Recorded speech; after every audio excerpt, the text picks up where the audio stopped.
Well, if we're gonna do this thing, we might as well do it right?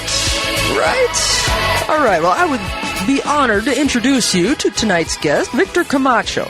Now, he is the producer, director, and researcher of the Desvelado Network based in Los Angeles, California, where he hosts the program Los Desvelados. He has been broadcasting for 22 years and investigating topics in the UFO field, the paranormal, forbidden archaeology, conspiracies, and other realities. This unique program focuses on the Hispanic community in the United States and Mexico, and Victor Camacho was born in Mexico, and he has been working in the media for over 29 years. This guy has certainly got me beat. He studied communication at the Weber State University in Utah. Now, Victor Camacho has appeared in popular programs on the Discovery Channel, the History Channel, and in episodes on one of my favorite shows ever, UFO Hunters, and Fact or Faked on the Sci-Fi Channel. And I do not, this is not something I'm just saying just to say it. This really is an honor to welcome Victor Camacho to Midnight in the Desert tonight. Thank you so much for joining me tonight, Victor, and welcome to the show. Thank you, Heather. I'm really happy to be in your show. Thank you for the invitation. And also, we have a beautiful night tonight. I mean, it's a full moon. So it's a good sign because there's a lot of things that we can talk about this investigation that we have been doing for almost 6 years about what is happening in Mexico and what is the people discovered in Mexico about these strange artifacts with extraterrestrial characteristics. But tell me about these stone artifacts. Let's get into that and just start from the very beginning. How did you find out about these artifacts? All started in 2012. You know, where we were, with all these Maya thing, the prophecies, and all the people were expecting the December 21st, 2012 is going to happen something. And I received a call February, like this time, from a friend that he helped me in the show because he has a lot of knowledge about ancient cultures and also the Maya culture. Mm-hmm. So he gave me a call and mentioned that he was working with a family that had found some strange artifacts in their property. So he told me, about these artifacts and the strange characteristics that they have because he mentioned that these artifacts look like a Prehispanic artifacts, but they have alien faces. So he sent me a couple of pictures of these artifacts that he was studying and working with his family. He never mentioned where exactly in Mexico he was doing this, but because he knows a lot of Maya, the Maya culture, I believe he was in the south part of Mexico. So he sent me a couple of pictures of these artifacts that he was studying, and then I look at these pictures, and like everybody else that looked these artifacts in the first time, I mentioned to him that this was too good to be true, because you don't have to imagine anything. I mean, you just see these characteristics, alien characteristics in these rocks, and you don't have any doubt, what that means. I mean, you don't have to imagine anything because it's there. So after that, I didn't hear anything about him for a few months. And about 6 months later, another person that helped me in the show, he called me from another part of Mexico and mentioned that they had found some strange artifacts, stone artifacts in this region. So I asked him in what state in Mexico he had found this, and he mentioned it was in Jalisco. Jalisco, it doesn't have anything to do with the Maya culture, because Jalisco is in the central part of Mexico, the north central part of Mexico. So I asked him if I could go there and see for myself, the people that were finding these artifacts, and he mentioned, yeah, of course, you can come over and I take you to those places. So in the 2012, about in October, we were to Ojuelos, Jalisco. This is the place where these people were finding these strange artifacts. And I mean, when I got there and I started talking to the people in this small town, I found out that there were a few people, I mean, a lot of people finding these artifacts. I mean, it's not just one person or one family. Much of the people that lives in this town, they know about these artifacts, and also they have found this for about 50 or 60 years ago. So it's nothing new. This came from 50 years ago, where the first person started finding these artifacts in this small town. Mm-hmm. So, I found the first person that started finding these artifacts, and I talked to him, and he showed me some the first pieces that I saw the first time. I mean, it's really amazing, when you saw this, and you have these artifacts in your hand, you can touch it and see it for yourself. It's really amazing because you see that this is, really strange things that the people are finding in this town. Yes. I mean, I'm looking at it here, and I'm looking at the second photo down on our website on midnightinthedesert.com. If you want to, listeners out there, if you want to see this, go to midnightinthedesert.com, click on Victor Camacho's face there, where he's sitting with a few artifacts in front of him that look like extraterrestrials. We'll talk about that. But if you scroll down to the second photo there, my eyes were popping out of my head, Victor, when I was looking at this. These artifacts are clearly, the one sitting on the table is a UFO. I mean, you can't mistake that for anything else. Yeah, that collection came from another place that is called Teocaltiche. Mm-hmm. It's about 2 hours from Ojuelos. Ah, okay. Those UFOs are made with mud. It's clay. The Ojuelos artifacts are rocks, but those in the pictures are made with mud. Uh-huh.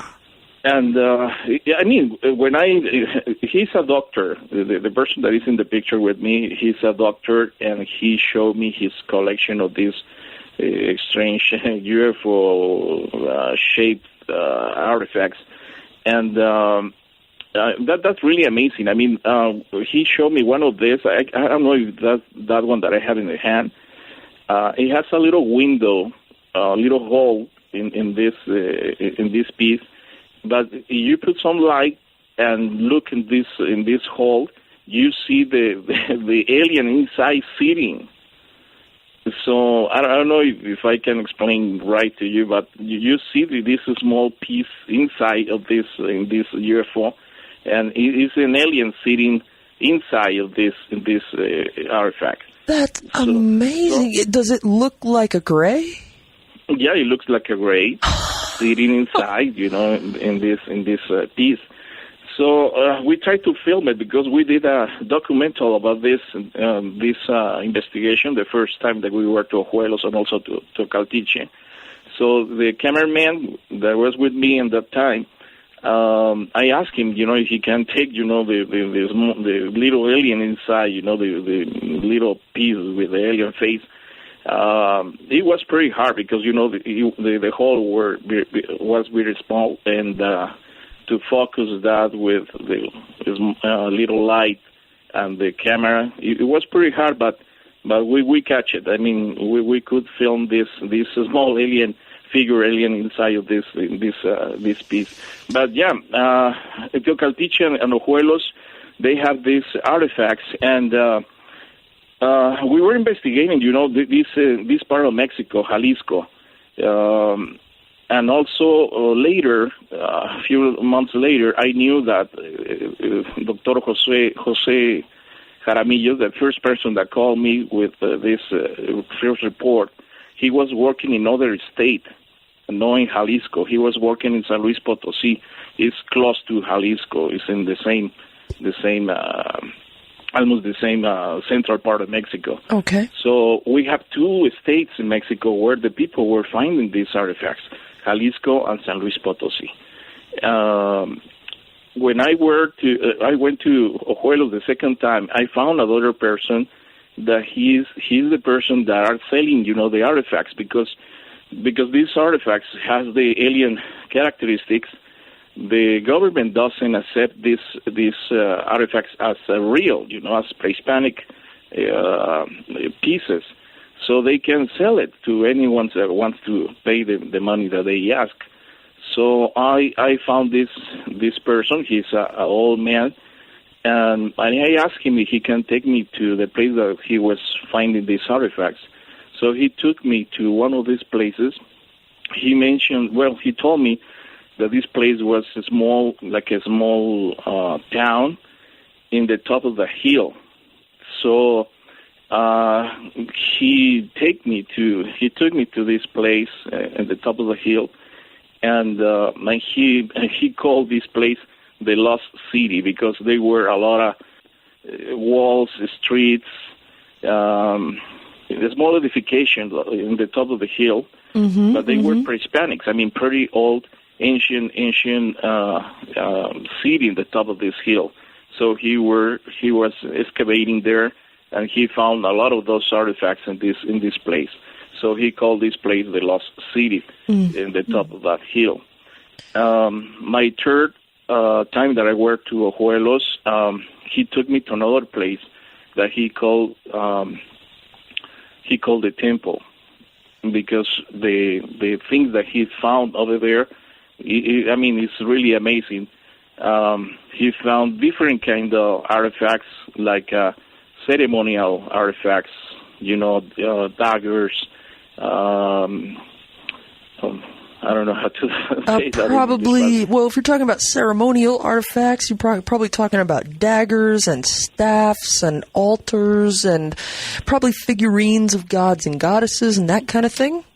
Yeah, he found, it's really amazing what he's finding in those places, and the work. I mean, how they did these artifacts. The quality of the work, how they work these rocks, the engravings, because all the artifact has different engravings around the rock, and it's really amazing when you see all these artifacts, because it's not just 1, 2, or 10 of these artifacts.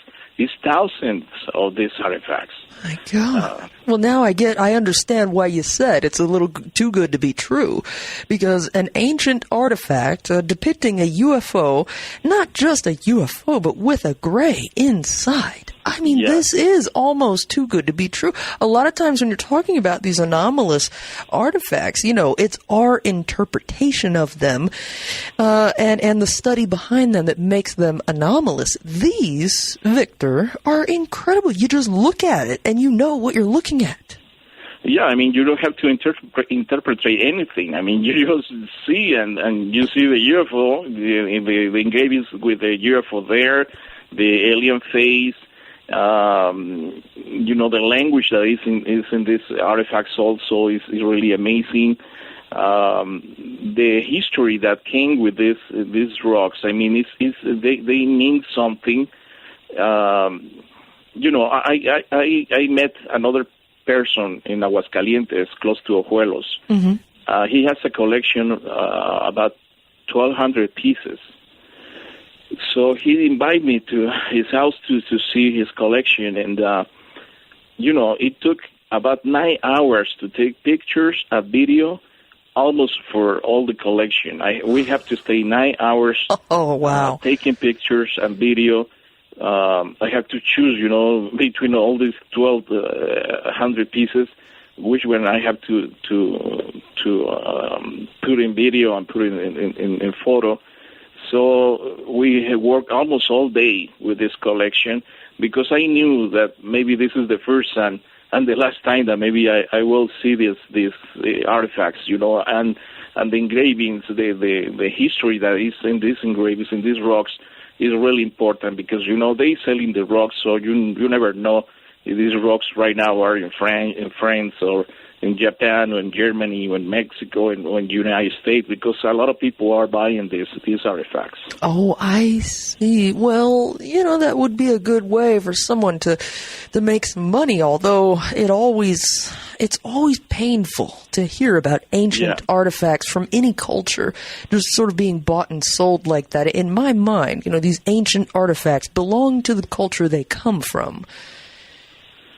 But well, when I have to buy, a couple of these artifacts to take it with me, and when I was in Ojuelos the first time, when I was planning to go there the first time, I invite 3 of my friends that were archaeologists.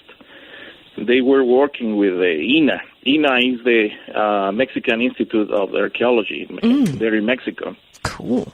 So I invited, I showed some of those pictures, and I told them, you have to come with me because I need your expertise, your opinion about what is happening right there, what the people are finding. So I was waiting for about 3 to 4 months, because they always say, we are almost ready. Yeah, next week. Just hold on for a couple of weeks. Until I say, well, you're going or not. They mentioned it. They told me, we can't go there. And I say, why? Why not? Because he said, because we can lie. And I say, well, I don't want to lie, to the people. Just tell me this is true or not. Yeah. And he mentioned it. The best friend in this with these 3 people. He mentioned, I can risk my job. Oh, well, that's a story we're very familiar with here in the U.S. Yeah, and so I took a couple of these artifacts to the INA, to the Mexican Institute of Archaeology, and they don't want to know anything about these artifacts. They even see these artifacts and say, this is fake. And they say, well, just analyze. Do the carbon-14, see it in the microscope? I don't know. Do something. Yeah, just do tell some me tests. Why is this fake? Yeah, no, I'm with you. Do some testing on it, and then let's figure out. You can't just assume something is fake until you've done the proper research on it and the proper testing on it. And I think, if it involves UFOs, it at least deserves a decent look. The same look anybody would give to any other set of artifacts. Now, Victor, we've got to take us a break here. But when we come back, of course, there's a lot to talk about on all of this tonight. And Victor Camacho is kind enough to join the program to talk with us about it. And it's just so interesting to me. Please go to midnightinthedesert.com, click on Victor Camacho's photo, and look at these photos. It's just about 2-3 photos we have from him. They're incredible artifacts. Take a look at this, and we'll be right back. I'm Heather Wade. Well, Victor Camacho is here tonight, and we're talking about some very interesting artifacts, especially if you're interested in UFOs, or the alien question, as I love to refer to it as. You gotta go to midnightinthedesert.com and see these photos. Now, Victor Camacho does his own show called Los Desvelados, and you can find more information about his show at desvelado.com. It's also linked up at midnightinthedesert.com, so if you're wondering how in the world, how do I spell that, Heather? Well, don't worry about it. Just go to midnightinthedesert.com, click on Victor's photo, and you'll find the link to his website there. And I believe there's even a book involved here. Forbidden Archaeology, When the Stones Speak, The Man Trembles. I really like that title. So I'd like to welcome Victor Camacho on back to the program. Welcome back, Victor. Thank you, Heather. I'm ready. Well, I'm glad you are. That one is not a book. It's a DVD. It's a documentary about. Oh, that's a documentary. Oh, okay. On my notes here, it says book, so that's not correct at all. Well, a documentary's even better. Where can that be found? Can I find that on Amazon or where? No, you have to write me directly, and I can send you that DVD. Okay. All right. Yeah, I mean, my work is like a not really commercial thing, because it's not a big company behind me. My show also is independent. Mm-hmm. Yeah, I worked for some companies for a few years, and after that, I have to go out of the system, because for the Hispanic it's more complicated to have a show like this. And I don't know why, but, you have to do it for yourself. It's pretty hard to find a company that can back you up and continue with this show and also this investigation. But it has been, 22 years. Really, it's a great combination, for the people that wants to be up all night and also to share all these extraordinary experiences. Mm-hmm. Well, that's kind of interesting to me. How are UFOs looked at in the Hispanic community? I guess it's pretty close. I mean, as you know, our history for the people that came from Latin America, like Mexico and Central America and South America, you know that the origin of these Prehispanic civilizations, the old Prehispanic civilizations, is based on the arrival of beings from the sky, or from the stars. So these beings, when they came to this part of the world, they established some cultures like Olmec or Maya or Inca or Nahuatl. So, and also the Native American cultures, most of them mentioned that their origin of this culture came from the stars. So we're pretty sure, that we have this contact with these beings for a long, long, long time. So it's not really, that the people doesn't want to know anything about this, but the government doesn't want to know, to confirm that this is a real thing. But the people are really open to the topic. Mm-hmm. Well, that's pretty cool. So it's not nearly as controversial in Mexico or among the Hispanic people. Now, I understand that you sent us a whole lot of pictures that somehow did not make it to the website. So can you tell me what kind of things you saw? I mean, you said that was over 1,200 artifacts. What kind of things did you see in that collection?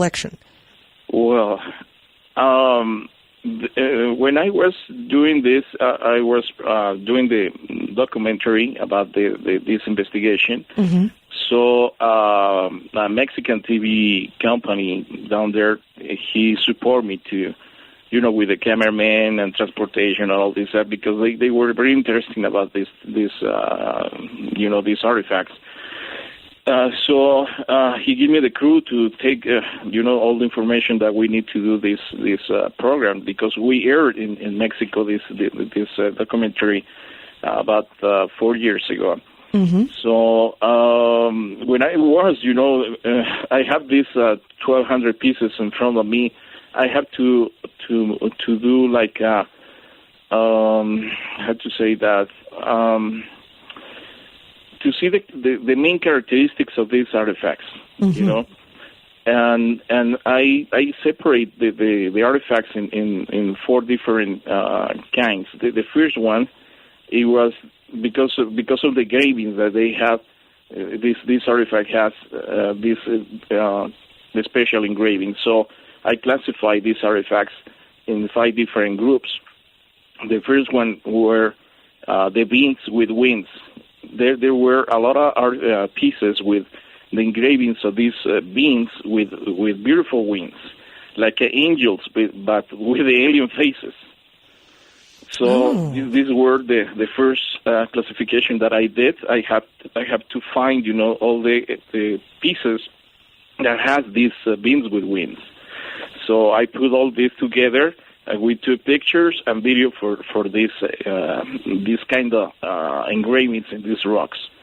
The other classification that I did, it was the offering of infants or the children. These are a lot of these artifacts that show how they offering these children to the gods or to the people that came from the stars. So, but these children were alien. I mean, with the alien faces. The long head, the almond-shaped eyes. Mm-hmm. So they were offering this to the people that came from these UFOs these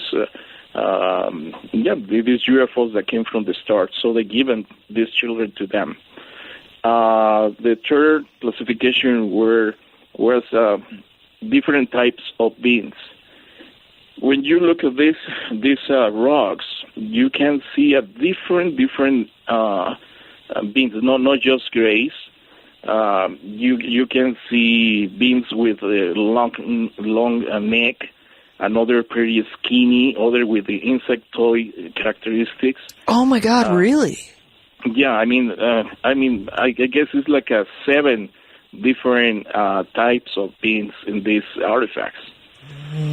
So that's really amazing, because you maybe can think that this is not just one civilization that came from the stars. There were a lot of civilizations that came together to these places, and they put these images and these engravings in these rocks.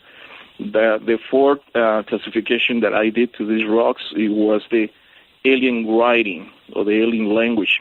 A lot of these artifacts came with some ancient language that all those years I can find any ancient language that looked like this alien writing that is in this artifact. Oh, so these are hieroglyphs that don't exist anywhere else. No, I checked with the ancient Chinese language.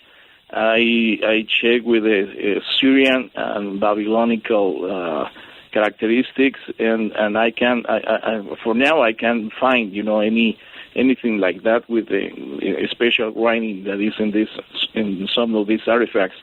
And the last classification that I did is the Prehispanic glyphs. Some of these artifacts has Prehispanic language like Olmec, Maya, and Nahuatl. Uh-huh. That's languages. We know the glyphs and all these symbols that came from these ancient cultures, and some of those artifacts has some of these languages that we know, like Olmec, Maya, and Nahuatl.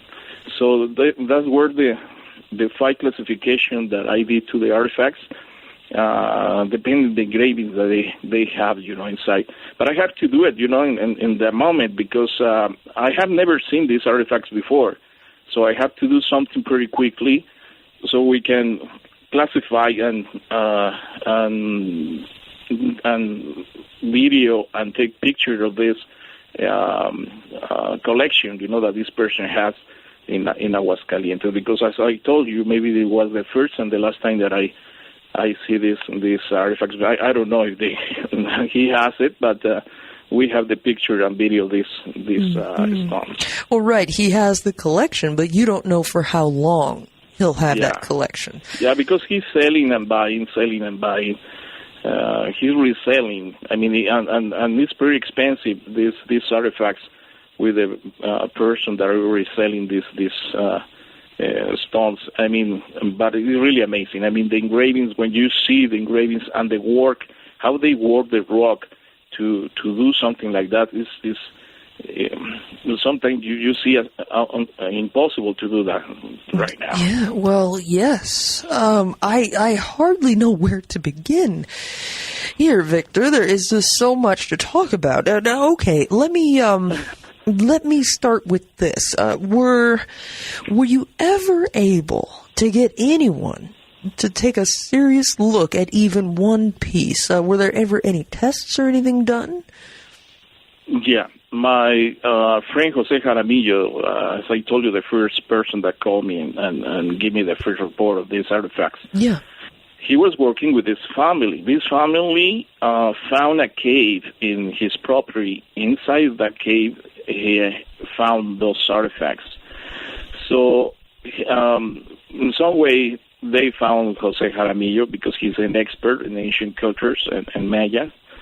And he started working with them. And they took 3 pieces to Tucson University, or Arizona in Tucson. Mm-hmm. Mm-hmm. and they made the carbon-14 analysis. So when this analysis came from this university, one of these artifacts were dated 16,000 years old. Oh. The other one is, I guess it was 13,000 years old, and the last one, I guess it was 9,000 years old. Wow. So we're talking about a really ancient civilization that established in this region of Mexico. That's just... I don't know. I mean, I was like you, 16,000. I mean, nobody was hearing 60,000 years ago, Well, that's what we're told, right? That's what they tell us in school, at least. Yeah. Isn't it? So that's why, the Mexican government doesn't want to be involved on this discovery. What I think is maybe after those 6 years researching these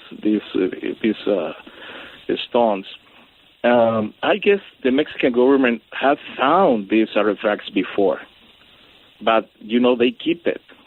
They just put it in the basement in the museums.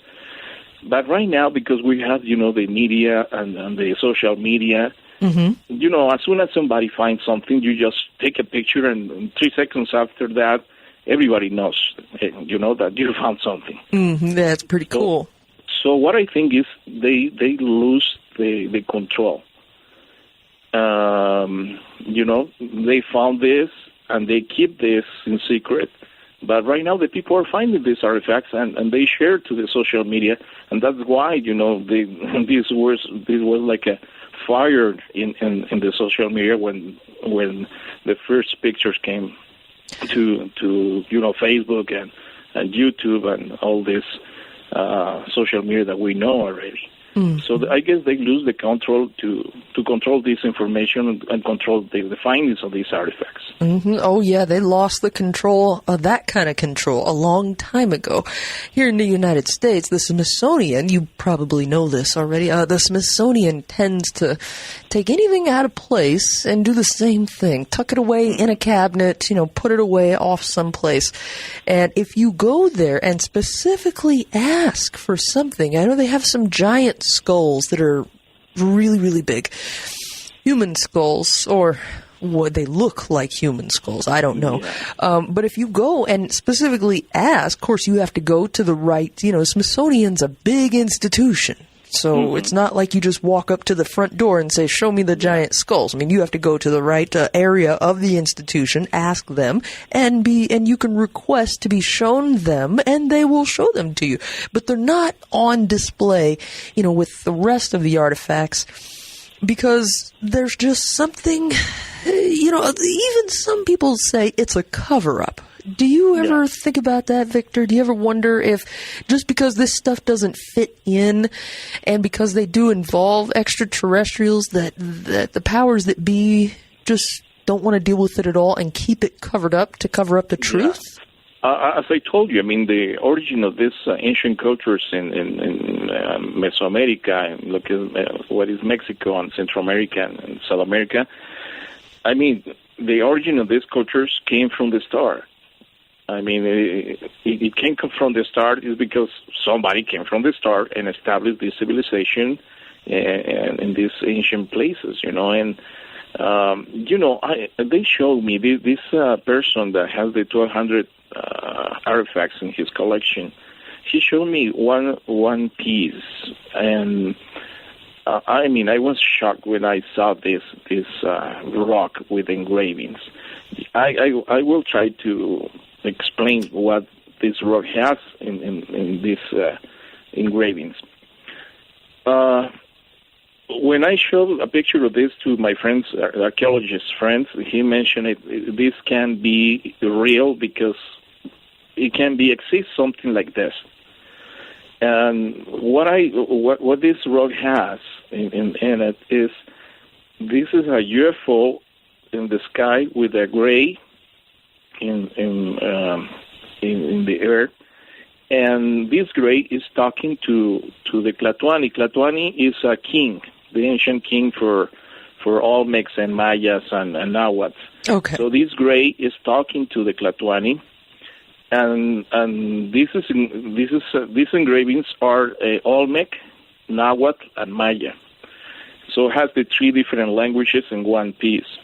So this gray is talking to the Tlatoani, and he's pointing with his left hand. He's pointing to the sky. And in the sky, there is two suns, two stars.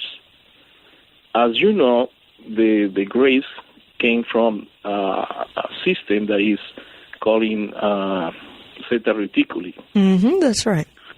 So Zeta Reticuli has two stars. It's a binary system. Oh, wow. So if somebody's doing this, I mean, because a lot of people told me, this is fake, somebody's making this. If somebody's doing these rocks, I mean, the engravings in these rocks, this person has to know ancient language, ancient cultures, astrology, astronomy, ufology, and other topics, Yeah. Because it's pretty rare for the people to know where the grays came from. I mean, it's a lot of people that like the topic, and you ask them where the grays came from, they can answer that. But this rock has, this gray pointing to the sky, and in the sky is two stars. Oh, man. So it's really amazing that this rock. I don't know if he still has this rock in his collection, but I took pictures, and for me, it's one of the pieces that is really amazing because it has three different languages: Aztec, Olmec, and Maya, and he's pointing to the Zeta Reticuli. Just amazing. Well, you weren't kidding when you said, "Yeah, we'll blow their minds tonight." Do you have a picture of this artifact?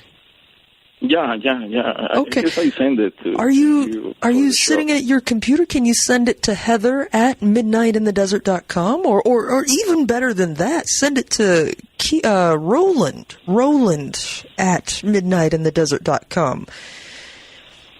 Okay, I will try to. Yeah, ROWLAND at midnightinthedesert.com. If you send it to Keith there, Keith can possibly, if I ask very nicely, put that up on the website for us tonight, because if you're talking about it, I really want the audience to see it. And look, I want to see it. It sounds so interesting, and I don't think... I'm trying to think back. It's not like I'm an expert in archaeology, but I don't recall ever hearing about any South American or even North American artifact that has all three languages on one piece.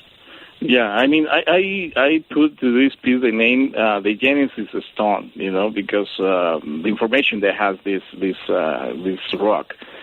I just put that name because it's really, just blow your mind when you saw this artifact. And as I told you, it's too good to be true, Even last year, I was like a 98% sure that this investigation or these artifacts were real, because I talked to this person that I mentioned. He's my guide in Ojuelos. He's an old man, and I told to this person, just tell me the truth. This is real. I mean, I put in my name in this investigation. Oh yeah, that's a big deal. This is real. I mean, this is true. You find these artifacts, and he told me, well, I took you to three places, because he already took me to the other one. I took you to three different places where I found those artifacts. So this is real. This is what he told me, Well, I mean, you're never sure, until you find something. Well, I know. I get people giving me evidence and photos and all kinds of things all the time. And so then, as a broadcaster, you're obligated to go and do the research behind it, so that you can back up whatever the claim is. We gotta take ourselves another break here, Victor. Sure. I hope that you do email me the photograph of that, or you can send it to Keith. One of the two. I just want to get it up onto midnightinthedesert.com tonight, because I don't know that any of my listeners have ever seen such a thing, and I want to see it. I mean, that sounds amazing. That really is going to change things. And look, do any of us really have the talent and the skill to kind of manufacture, fabricate artifacts like that? I don't know that any of us do. Anyhow, Victor Camacho is here, and we'll be right back to continue this conversation. Well, how many times now have we posed the question and the theory that sometime between 10,000 and maybe 14,000 years ago, I don't know, somewhere in there, something happened. Something happened, and all of a sudden we have Homo sapiens sapiens. All of a sudden we go from hunting and gathering to putting down roots and creating megalithic structures, and all of a sudden humans are domesticating animals and getting involved in agriculture and establishing civilizations. Well, many thinkers out there, academics, archaeologists, some archaeologists out there wonder what exactly happened. What happened? Well, if you look at the Mexican people, some of the ancient Mexican cultures, well, Victor Camacho, my guest tonight, just may have the proof. I would call this pretty good proof. I mean, it's as close as we're going to get, isn't it? Until somebody invents the time machine that allows us to go back in time and see for ourselves. He may have the proof of such intervention. I'd like to welcome Victor back to the show. Hey, Victor. This could prove, like I said, or be as close as we're going to get to proof. This artifact that you're talking about, that I asked you to email me the photo, or email Keith Rowland the photo of, that might be the artifact that proves it. For me, this is a real ancient alien. I mean, this is the thing, because as I told you, not just a couple pieces that some people found it. This is thousands of these artifacts in different states, not just one place. So what I just told you is what happened the first time with this investigation, because it has been 6 years following these discoveries. And, it has been amazing places where I have to go and find out for myself, where the people are finding these artifacts. And what I told you, the first part of this talk is Ojuelos is the main place, and also San Luis Potosí. But another person told me that they were finding these artifacts in other place in Mexico. The state is called Veracruz. Veracruz is a tropical weather place close to the Gulf of Mexico. Mm-hmm. And a year ago, when we arrived to Mexico, this friend sent me a small information, in a web page that mentioned that a group of metal, how you say that? These people that are hunting treasures and gold. Oh, yes. So this is a group in Mexico, a big group, a big organization in Mexico that has different groups in different states in Mexico that, it's like a hobby to go treasure hunting and gold hunting.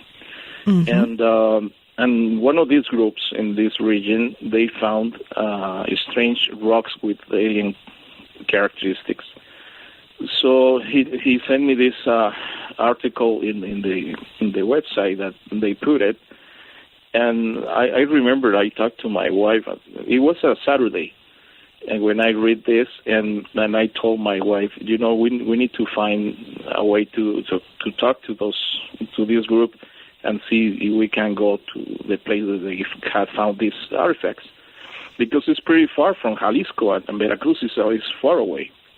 And I say that in Saturday night, and Sunday morning somebody called me and said, I'm, a person for this group that we want to take you to this place where we found these strange artifacts. So it was like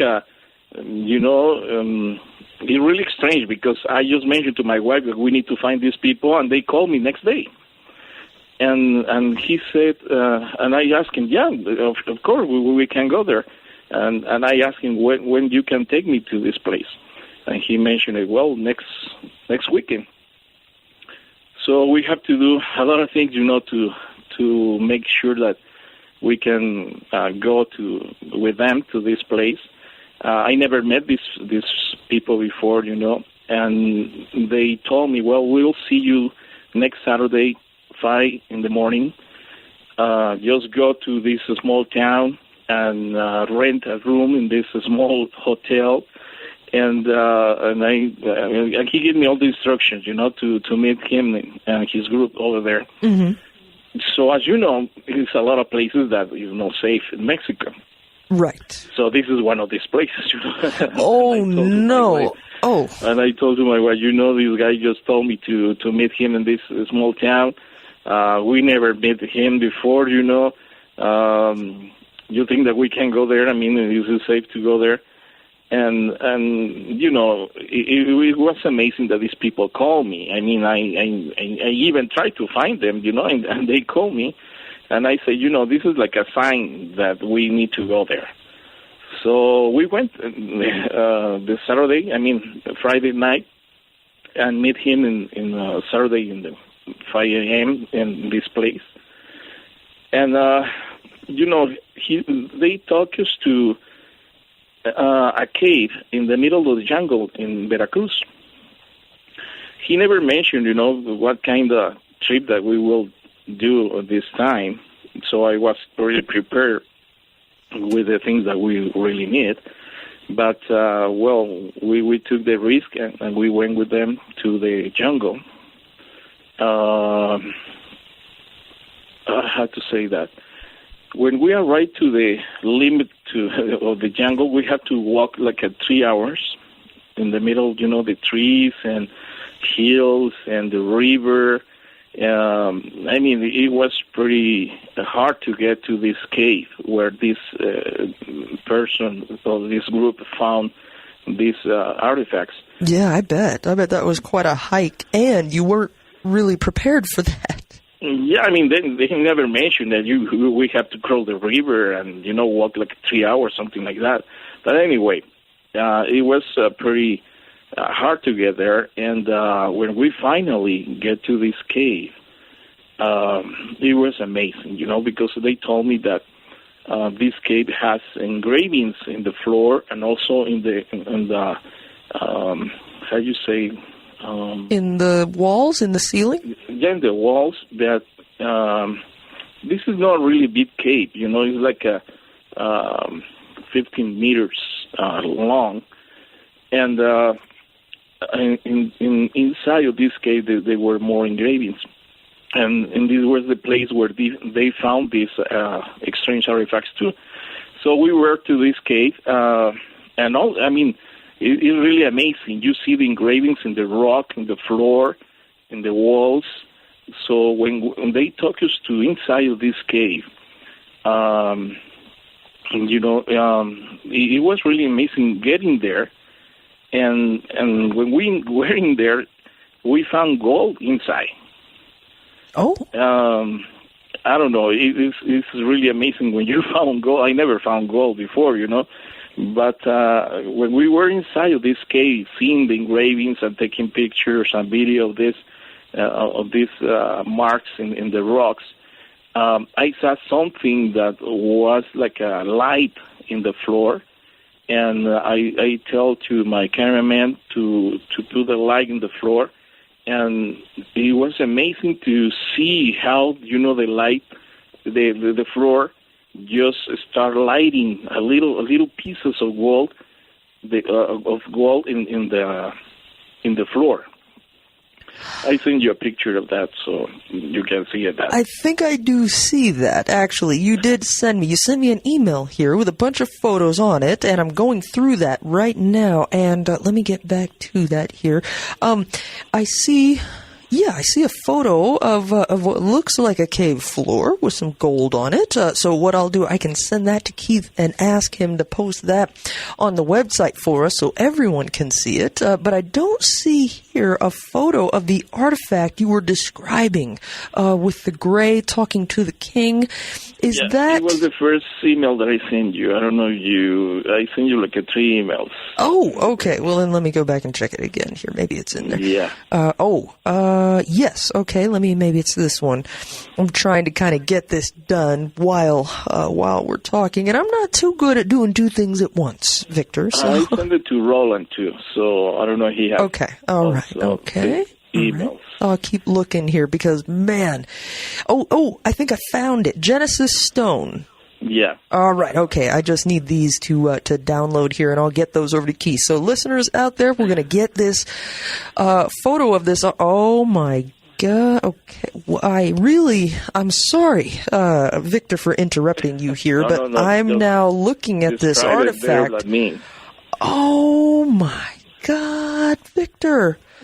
Okay, well, there's no time to waste here. We got to get these up on the website. Keith is asking me, just tell me the one that you want. So I'm going to get this to him right now. Boy, does this ever feel like old times with art. This is what he used to do on his show with photos and such. Okay. No, he says don't email them to him. He has them, so he just wants me to tell him which ones. Okay, so I would say it's Genesis Stone. All 3 Genesis Stone artifact photos. It's the same piece. I mean, this is one picture with a whole piece, another is 2 parts. Mm-hmm. Right. So. Yeah, the ones, Keith, if you're listening to me, the ones that say Genesis Stone, I think there's 3 different photos of that artifact, and I'd like all 3 of those on the website because, oh man, we got a lot to talk about there, and I got so excited about that, Victor. The 3 Genesis photos, Keith. That's all we're looking for right now. Just those 3 would be perfect. And now I have interrupted you, Victor. I'm really sorry about that. And I think you were telling me about the floor of this cave where you found the gold. Well, we found gold. You know, it was really amazing because this is the 3rd time that this group were to the cave. It wasn't the first time. I mean, with us, it's the 3rd time that they were in this cave. And they never found gold inside.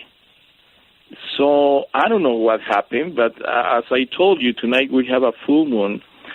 When we did this investigation in the jungle in Veracruz, we have a full moon. We were 13 people in this group, you know, doing this trip to the cave. I don't know. If maybe some people say, well, this doesn't mean anything, you know. But it's like a magical thing when you combine all elements about this. And when we were inside this cave, we found this gold, you know, all in the floor.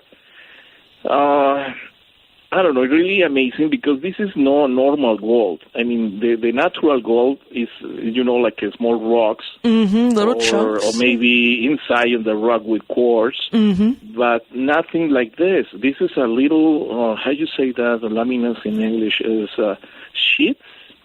Sheets, or as I'm looking at it now, we're going to be driving Keith nuts all night because now I want to have him post the photo of the gold. I got to find a file name there because, well, I just have a little rule, Victor, that if we are talking about photos, well, then the whole audience ought to see what we're talking about. Yeah. So let me go way down here now. Here it is. All right. Yeah, I'm looking at it here, and I can't quite get the file name of this photo, but what I'm going to do, it's okay. What I'm going to do is Victor Gold, Veracruz Jungle. Okay. All right. So let me just get this to key. Well, no, that's not going to work. I'm sorry that we have to do this, but, you know, it's better when the people see something, yes. And I mean, the radio is magical because you're talking and the people just imagine in their mind, whatever we're saying. Mm-hmm. But it's better when you see a picture or something, interesting. Oh, yes, it absolutely is. And it looks like, you know what it looks like to me, Victor? Almost like if something had been covered in gold and it got rubbed or something like that, and some flecks or flakes of it came off. Yeah, some kind of flakes.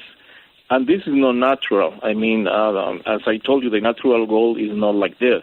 No, you're right. So the question is, these guys were there 2 times before. This is the 3rd time that they were in the cave, and they never see this. I mean, they are experts to find gold. They have, the metal detector, all this stuff, and they never see this before.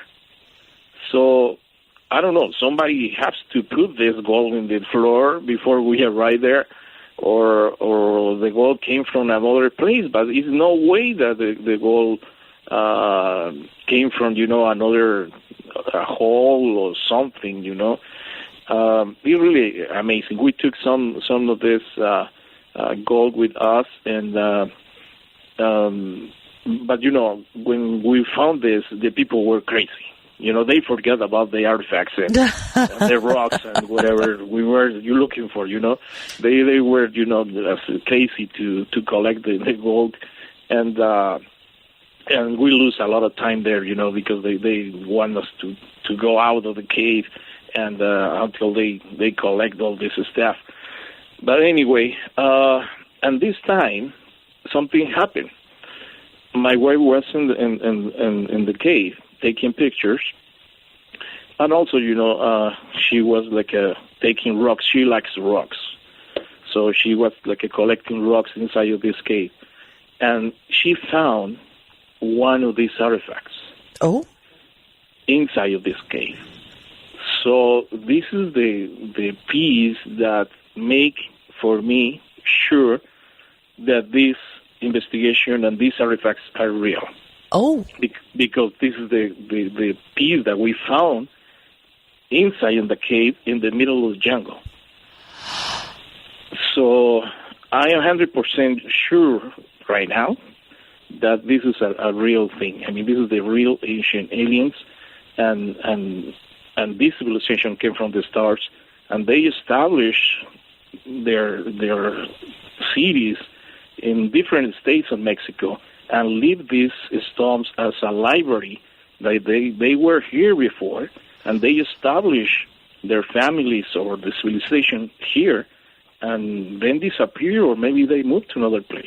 Well, maybe they just wanted to civilize the savages. And when I say that, I'm not talking about the Mexican people. I mean all of humans, because we were hunting and gathering at that time. We weren't putting roots down. We weren't, we were nomads at that time. And so here come a wiser, more advanced, race of people who show up and say, we'll teach you agriculture, we'll teach you about engineering, we'll teach you mathematics and science and all of these areas, and show you how to build a civilization. And maybe it's kind of like teaching a child how to ride a bike. Maybe when they saw that they could take the training wheels off, they just went back to Zeta Reticuli. Some of these artifacts, some of these stones has the engravings about some kind of mix between them and the people that live there.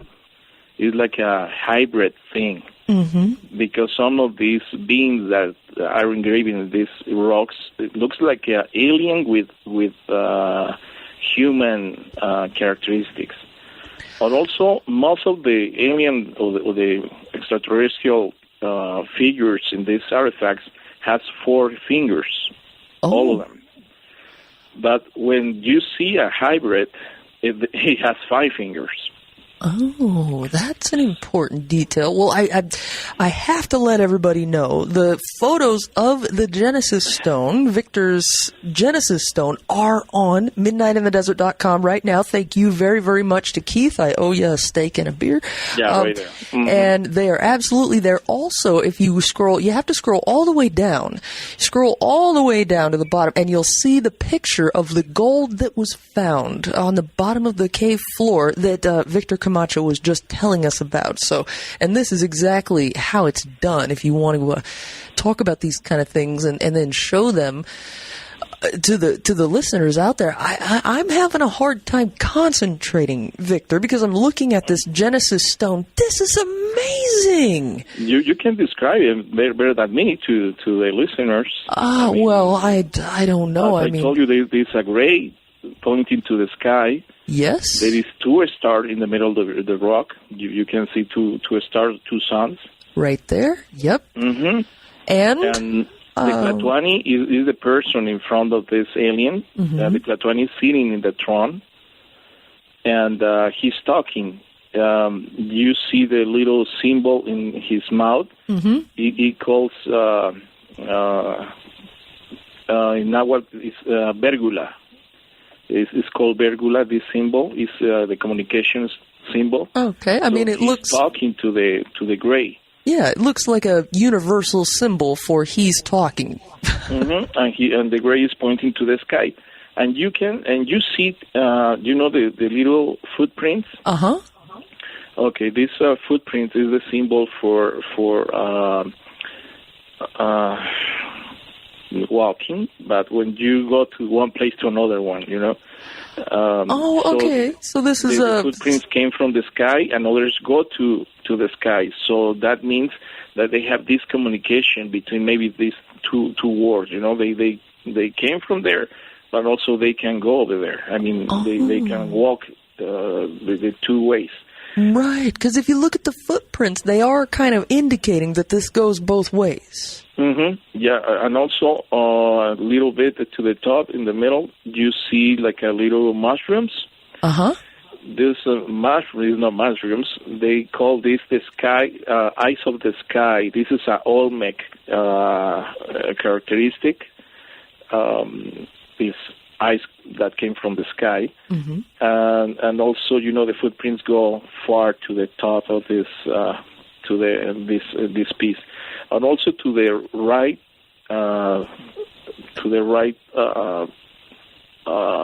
side of this rock. This is a symbol of Venus, the Maya symbol. So we see here three different languages: Olmec, this is the oldest one, Maya, and then Nahuatl.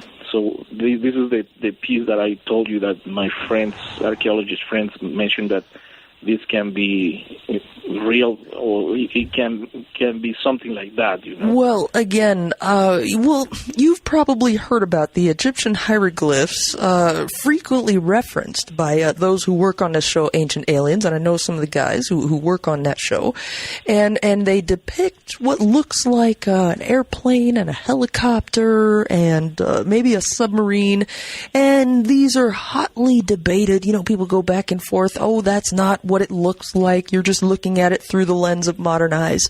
Really, this is just hieroglyphs on top of hieroglyphs on top of hieroglyphs, and then they get distorted, and now they look this way. What you have here, Victor, Mr. Camacho, what you have here cannot be misinterpreted to be anything else. I mean, it is clearly depicting a gray with a ship above him, and it looks like, it's sort of beaming down as if, look, this ship belongs to this guy, this gray, and there's the king on his throne talking to him. The gray's pointing up at the sky. I don't know if the gray is saying, look, we come from here, or what exactly is being said there, but this is huge. Huge. You don't have to imagine anything. I mean, no, it's there. You don't. You absolutely don't. And I'm about to lose track of time here. We got to take us another break. And when we come back, boy, do we have... Oh, my God. I am just floored by what I'm looking at. And it almost feels like a privilege to look at what I'm looking at. I mean, this is just amazing. got to see this with your own two eyes. With your own two eyes. It won't cost you a thing. Go to midnightinthedesert.com and click on Victor Camacho's photo and scroll down, and all I will tell you, feast your eyes on, I think, the one artifact that most clearly depicts ancient aliens. This is the real deal. And we'll be right back, and we'll find out more about these artifacts from Victor Camacho. Oh, are we ever cooking tonight, man? Talk about raging through the night. You know, when I say I gotta bring the goods to this program, this is exactly what I'm talking about. Boy, did Victor Camacho ever bring the goods. I am very impressed with Victor Camacho. Not only does he do 6 hours a night of late nights insomniac talk radio, but he has brought tonight a photo of one of the most amazing artifacts I have ever laid my eyes on. My thoughts right now are going so fast in my mind. I'm really trying to slow them down and settle on one question, one train of thought, because I am just really so excited by what I'm looking at. And again, this artifact that you're looking at, if you're on midnightinthedesert.com and you scroll down, you got to click on Victor Camacho's photo. He's sitting there with a few ancient alien artifacts in front of him. Scroll down and feast your eyes on this stone. Now, let me see here. This is going to be about the third photo down, and you're going to see 3 photos of this stone. It's a white stone. The 2 photos below the first one are close-ups, and take a look at this gray depicted in this artifact. If that can be interpreted as anything else, please do call me up tonight and let me know. And when I open up the phone lines, I would love to hear your reactions to what you're looking at tonight. And I'd like to welcome Victor Camacho back to the show.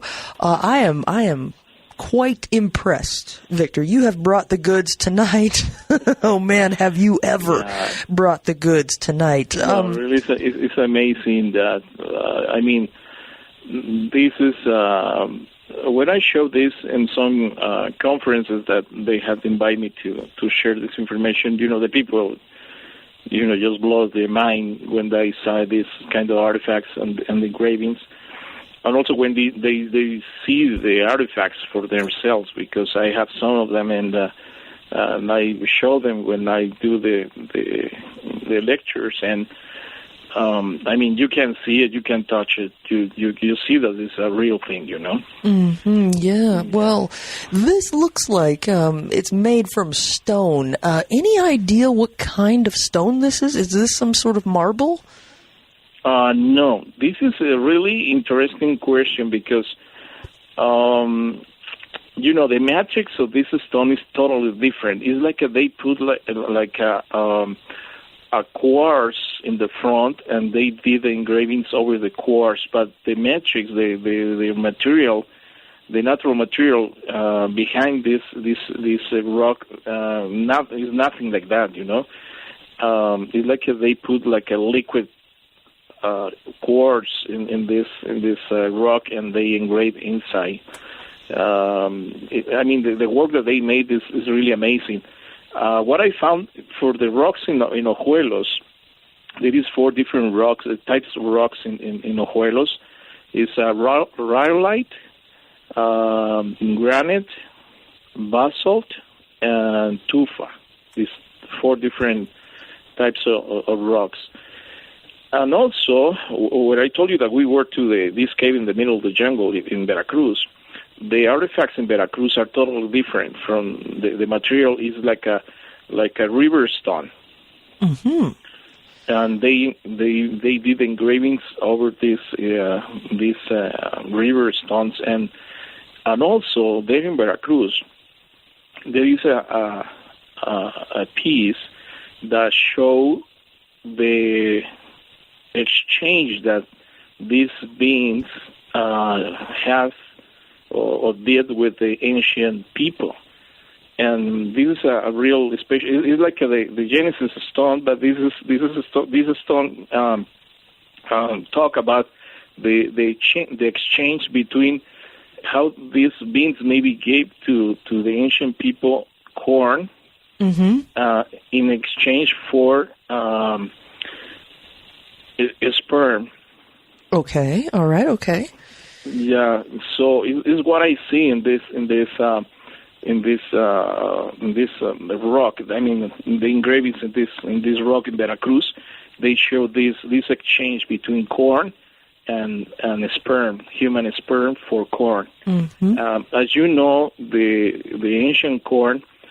Right now, they don't have any idea where the corn came from.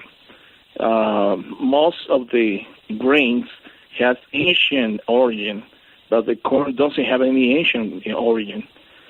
So it is like a human thing, because the human, we don't have, where we jump from apes to Homo sapiens. Mm-hmm. This is the link that they can find.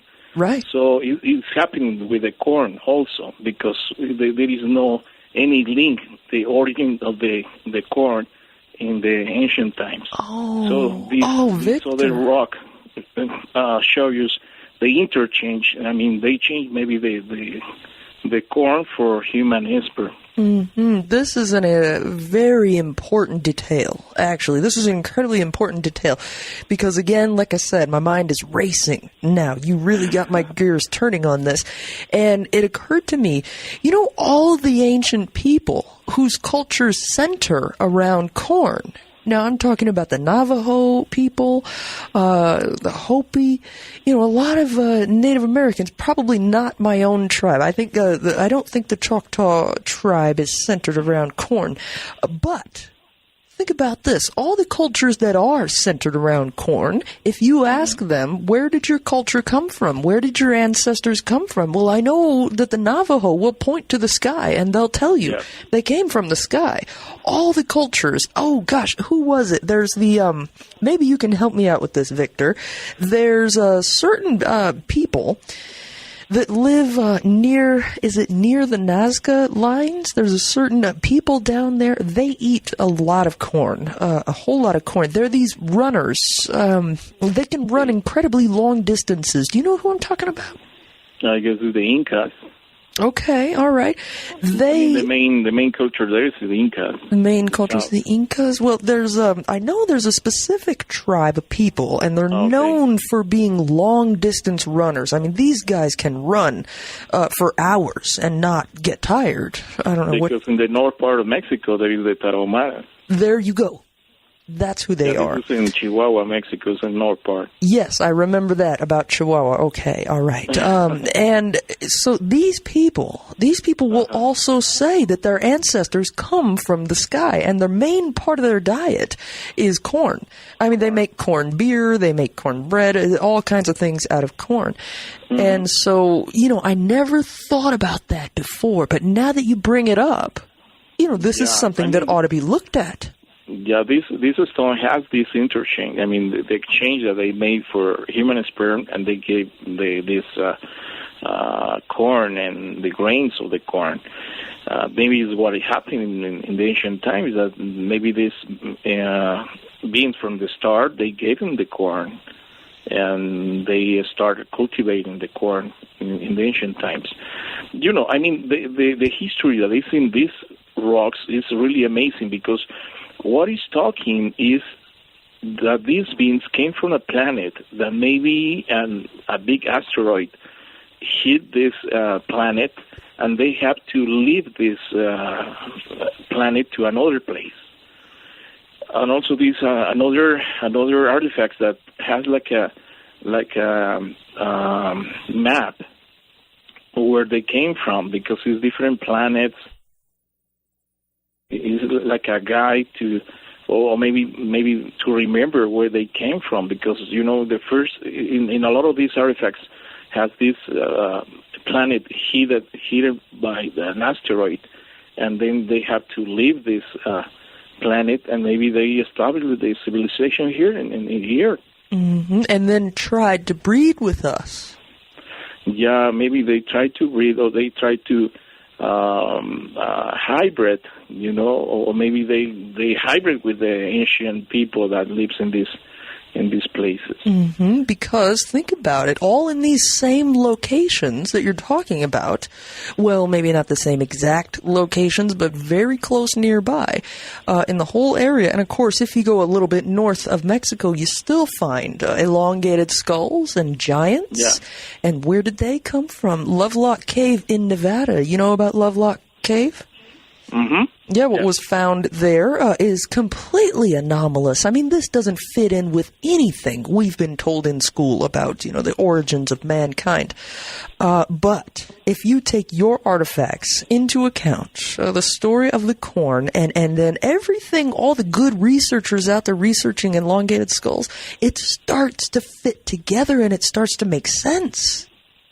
Yeah, I mean, it's really incredible, As I told you when we started, it's too good to be true. Yeah, well, I mean, I know that's what you said, but how did you, when you looked at this stone for the first time, the Genesis stone, I know you said, well, this is too good to be true, but what else was going through your mind? That I have a lot of work to do, because it is not just to see these artifacts. You need to investigate and try to go as deep you can, with this investigation. After we were to Veracruz, I received another report that they had found another pieces, another artifacts, another state called Michoacán. So 2 weeks later, after we visited the cave in the middle of the jungle, we were to Michoacán, and I mean, it's really amazing the kind of the artifacts that the people had found in Michoacán. What I mean amazing is because almost all the artifacts there are made in jade and gold. Oh my! So it's a beautiful work. I mean, the work that they did to these artifacts is beautiful, and the material is amazing. The jade, they have different kinds of jades. They have a imperial jade, the green color. They have a orange color. They have a rose and white jade. I sent you one of these pieces, a picture of these pieces there. Oh, okay. Let me check. And I don't know, it's thousands of these artifacts found in Michoacán. So what happened right now is, and before I have to come to the States again, about in August, I received another report in Puebla. So we have Jalisco, we have San Luis Potosí, we have Veracruz, we have Michoacán, and now Puebla. We have 5 different states where these artifacts have been found and made with different stones, but has the same characteristics. So it's something really incredible, that it's not just one small town where these people had found these artifacts. It's 5 different states with different material, but has the same characteristics. Yes. Now that has got to, I see now I don't understand why that wouldn't get the attention of professional archaeologists out there. If it was one artifact, or even 2 or 3, let's just say a small handful of anomalous artifacts were found somewhere and say they look like extraterrestrial grays, okay, maybe one guy 10,000 years ago was having fun making carvings. Okay. But when you're talking 5 states in Mexico, and you match that up with petroglyphs that are found in the United States and also in Mexico, then, well, this is different. Now think about all the cultures who have said, all the cultures in the Mexico and South American area have said, look, our culture comes from the sky. And then you bring in the idea of the corn. We really don't know, where does corn come from? You have to have corn to grow corn. So where did it come from? Yeah. Then this starts to really flesh out a picture to answer a question that, well, for the longest time now, people in ufology have been trying to piece together. And I may sound a little dramatic tonight just because I'm so impressed with what you've brought forward to the table. But this stone, this Genesis stone, just may clinch all of it. Yeah, no, really, really incredible. This rock and these engravings. The first picture that you put in the webpage is one of the pieces in Michoacán. Okay. So it's a big piece. Yeah, this is like giant. The size of the twin bed. Behind me, there is some other artifacts with jade. It's a green jade behind me. This is about 3 or 4 pieces that you can see in this picture, wow. And the big one in the top of the bed. Wow, that great big stone. First of all, the first thing I notice is the look on your face. You're so proud of yourself there, and I don't blame you a bit. And this giant piece, how in the world, where did you find it? How in the world did you even carry that? That thing looks like it must weigh a ton. What the people told me in Michoacán, they have found these pieces because they were building, they were making a highway, freeway. So they have to block the ground, and when they did that, the bulldozer, this thing hit big rocks. So when they tried to take these rocks out of the way, they noticed that it's not just a rock. It was, a big thing with the engravings and the alien faces. So some of the engineers that were working at that time, they took these artifacts by helicopter. I mean, it's the only way to take it out from there. So it's a big pieces. It's big pieces that they took from this area.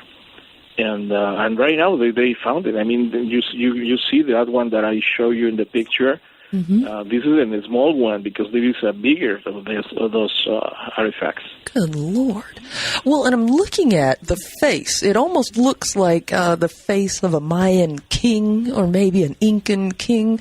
But if you look at the features of the face, now I'm seeing, gray type features. The eyes look like gray type eyes. They're alien. They're colored, an alien green. Look at the mouth. The mouth is not very pronounced. A lot like today when people say that they have an encounter with the Greys, they'll describe the mouth as just a slit, not much to it. This is what we see here, but here, and I bet you notice this too, on the chin and on either side of the nose, you have there what looks like gray type figures, and the one that's on the chin, boy, does that ever look like a gray on an examination table. Yeah, something like that. He's lying in somewhere. Well, and when you look at the skulls, just look at the shape of the skull and the shape of the eyes. It's not human. No. I mean, for the big face, maybe it's a hybrid. Right. But the other ones is a gray. I mean, you can see it's a gray. And maybe this is a hybrid, a face of a hybrid that we're looking at, who was then somehow appointed king. Maybe because, these are the people that brought us the corn. Corn is delicious. Make him king. I don't know how it went. Yeah, the knowledge. They brought the knowledge to these tribes in that time, and they have now civilization because they have the knowledge from the stars. Right. They would have been revered and honored because they brought such knowledge to the people. I mean, look, living in the jungle, from what little I know, is incredibly difficult. And if someone were to come down from the sky and give you corn when you live in the middle of the jungle, I'd make that person king too. Yeah, I mean, this just show that this civilization came from the stars and made contact with the ancient people here, and they live together. I mean, maybe they have this encounter and hybrid with the ancients, and they make home here, and somehow they disappear, or maybe they have to leave again the planet, but they leave this as a library stone, with the information that they were here and they shared the planet with the people, the ancient people here. Mm-hmm. And they made these carvings in stone that they knew would last the test of time. Why? Because they're trying to send a message to generations through time. Mm-hmm. This is a time capsule, I guess we could look at it as. I mean, they wanted to leave this behind for those who would come after them to tell this story. And it's an amazing, amazing story. And I wonder now, because if you fast forward a little bit into history. Now, a lot of people say that the Inca and the Maya disappeared because the Spanish arrived and brought disease. Well, what if the Greys came back and said, hey, you guys want to come with us? Well, maybe they live in the, how do you say that, in the caves, because there is a person that had contact experience in Morelos, and he mentioned that he was taken to a big cave in the south part of Mexico called Chiapas, that state. Mm-hmm. And in this state, it's also jungle, it's virgin ground over there. But there is a tribe that lives inside this part of the jungle. And he mentioned that when he was taken to this cave in that part of Mexico, he saw these people living with them. It's like a communion, between these people that live in the jungle. They have this relationship with them in the deeps of these caves. And do we know what the people who live in the caves look like? It's like us. Basically, it's like how you say that in English? Is Nordic.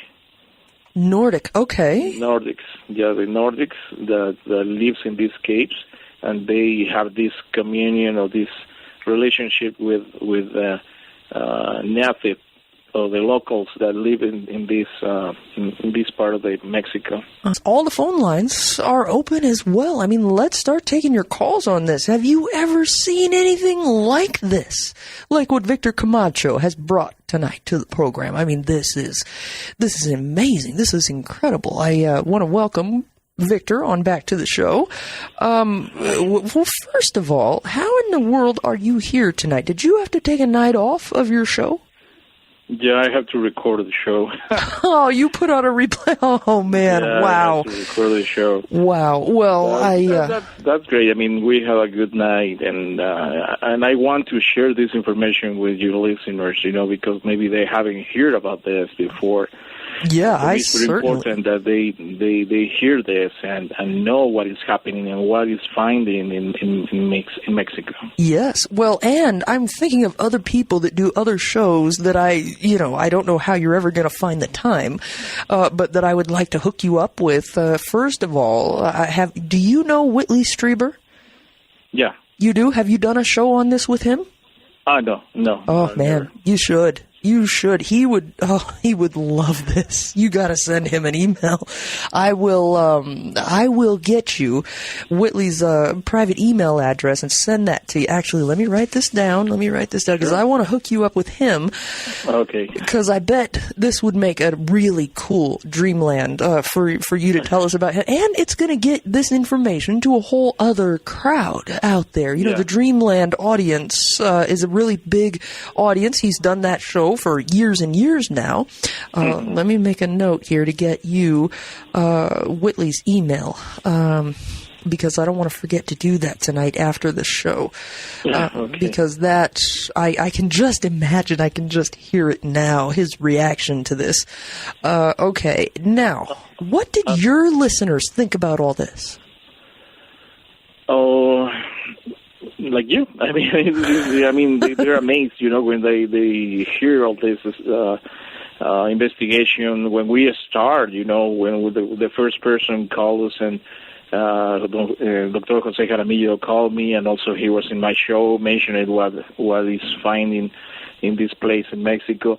But the more amazing thing is when we aired the documentary in Mexico. Mm-hmm.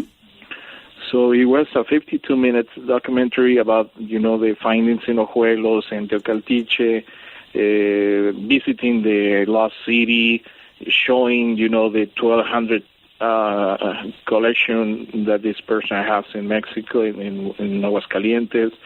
All this, what I talked to you in the first hour, we show in the TV. I mean, we air in the TV station, and the people just were talking and asking. I guess this is what is happening, that they don't want to the people to think and ask about these artifacts.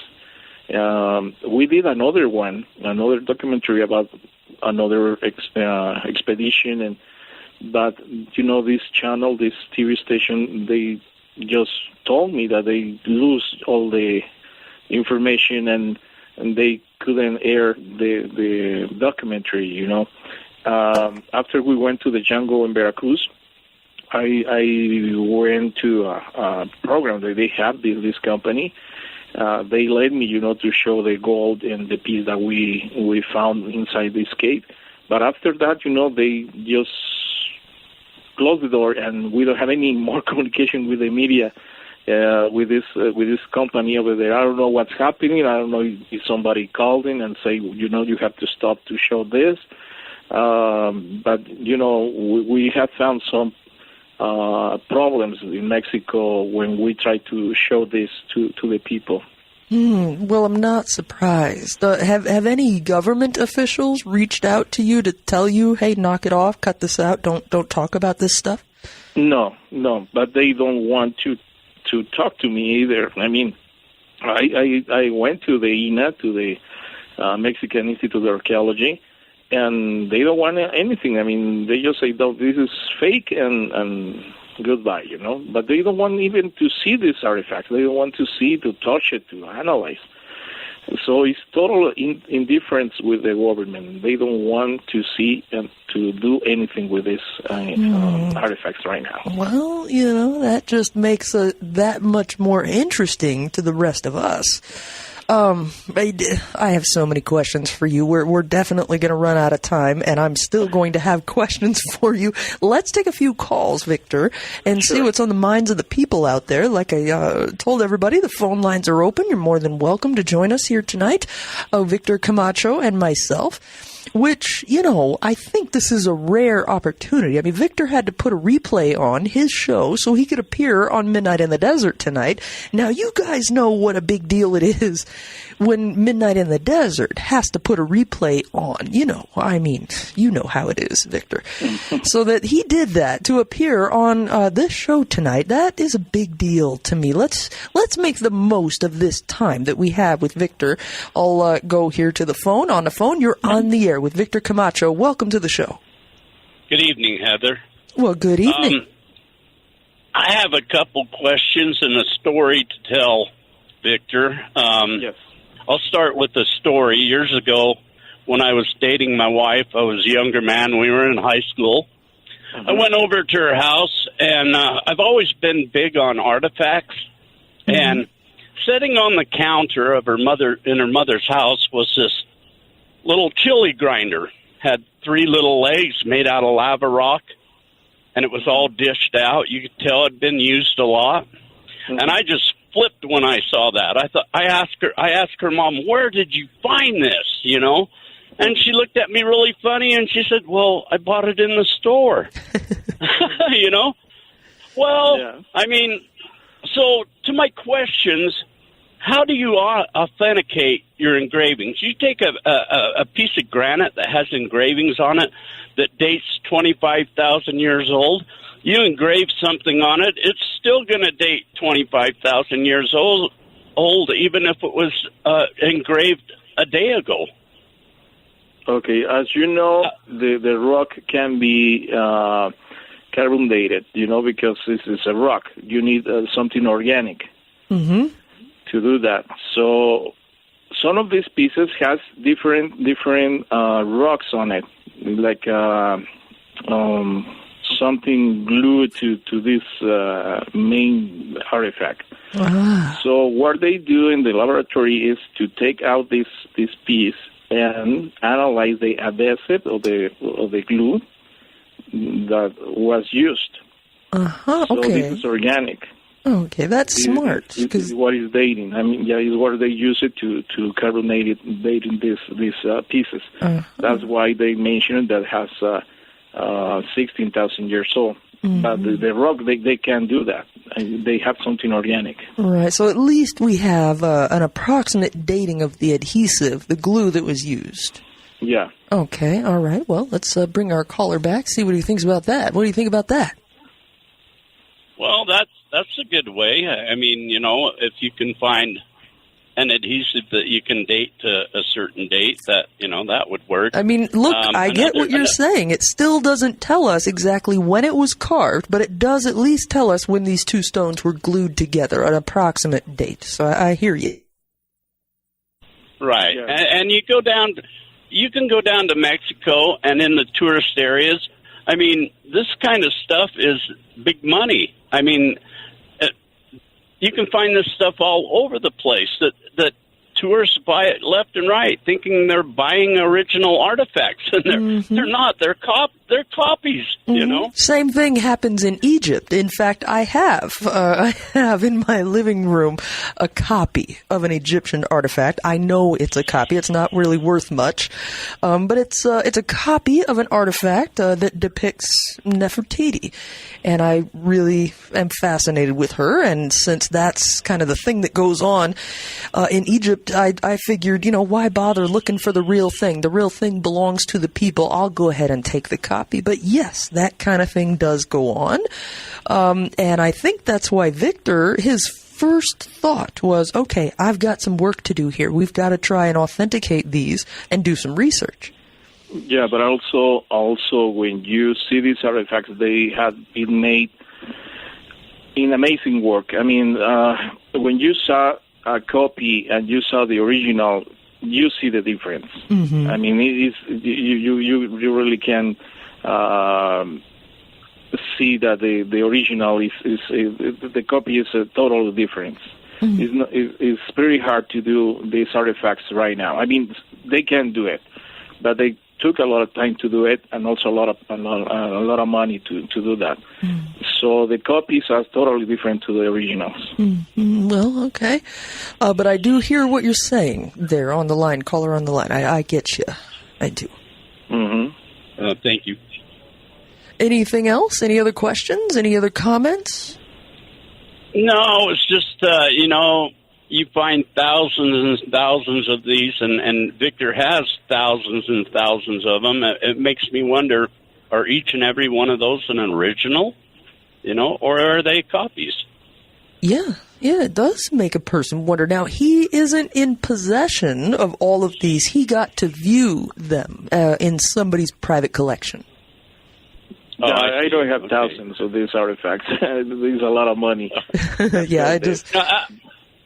What's that? I just assumed they were his, But yeah, I mean, has he ever found a fake in any of his that he's visited or looked at? Yeah, somebody told me that some people are doing this in Ojuelos, and I asked for them, and I haven't found anybody to do that. But I found a piece that somebody made it in another state, and you see the difference between the original and the fake. Yeah, you see. And also, I mean, it's a wonderful work what they doing with these artifacts, and you see it. I mean, you have a good eye, you see the difference. And an archaeologist would also see the difference. And maybe, this is the trouble with the work that we do, Victor, is because there are people out there perpetrating hoaxes. There are people out there putting out fake news, if you will. The thing is, the piece that we found, that who is going to put this in the deep of this cave, in the middle of the jungle, and put some gold in the floor, just to wait to somebody find it, So when we found this artifact for ourselves, it made me sure that this is a real thing. Right, because this isn't somebody telling you where they got it and where they found it. You found this stuff on your own. Yeah. And again, the person, if, and this is a huge if, but if somebody were to fabricate these, they would have to have such an intimate knowledge of all of these cultures in order to create this, and they'd have to be masters at stonework. Absolute they masters. have to have the knowledge of the ancient language, ancient cultures, astronomy, astrology, ufology, and other stuff, because it's not just, I have this idea, let me put this in this rock. No, I mean, they have some meaning. It has some kind of information. I mean, it's not just, I just figure out how to do this, I mean, when you put all this together, it has information. Yes. Oh, it does. And I think this is important information for all of us. Absolutely, for all of us. But I can understand the caller's thoughts there. I mean, that was your first thought. I've got to figure out, do I have something real on my hands? Look, I was given this government document last year, and that's one thing that I've been doing, trying to authenticate it. Is this thing for real? Because there's no other way to proceed than that, and you know that very well, Victor. We'll go on here. We do have a break coming up here real soon, but on the phone, you're on the air with Victor Camacho. Welcome to the show. Hello, Heather. I'm convinced tonight that you and Victor are trying to kill me. I'm going down the interstate 75 miles an hour, 79,000 pounds, and you keep talking about this stone. Now I've been trying to look at it. I can't take my eyes off of it, trying to look at this Genesis stone. Oh, no. I survived it. Every night, I'm telling you, be careful out there, be careful out there. Now we're trying to kill you, Alan. Yeah, I know. I want to tell you, these stones look a lot like the round stones that Don Vanaken was showing he found them in Mexico. The Eric. Similarity between Eric Von Daniken. Yes. Yeah, he found these round stones, and it has a lot of these markings, but not identical, but they're similar. Okay. But I'm going to tell you, looking at these stones, immediately came to my mind, here this person has gone into a cave, carved these into the walls, into the ceilings, into the floors, and have all these artifacts in a cave. And it made me wonder if, looking at the,